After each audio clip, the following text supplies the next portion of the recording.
25 March Asian cup বাছাই পর্বে নিজেদের প্রথম ম্যাচে শক্তিশালী ভারতের বিপক্ষে মাঠে নামবে বাংলাদেশ দল। ভারতের বিপক্ষে এশিয়ান কাপ বাছাই পর্বের ম্যাচকে সামনে রেখে 24 জনের চূড়ান্ত দল ঘোষণা করেছে বাফুফে।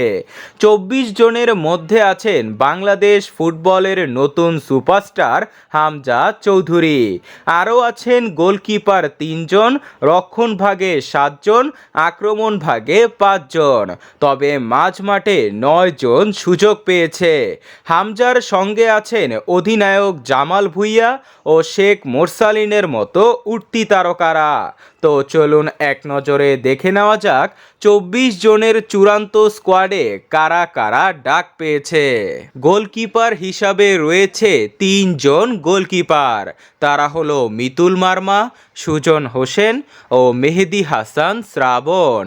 ডিফেন্ডার হিসাবে রয়েছে শাকিল আহমেদ, রহমত মিয়া, তারেক কাজী, তপু বর্মন, সাদ উদ্দিন, ঈসা ফয়সাল ও শাকিল হোসেন।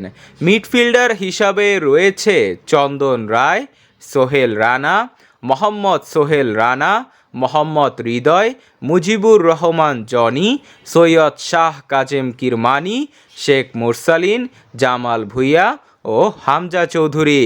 ফরওয়ার্ড পজিশনে রয়েছে ফয়সাল আহমেদ ফাহিম, মোহাম্মদ ইব্রাহিম, সাহারিয়ার ইমন, আল আমিন ও রাকিব হোসেন।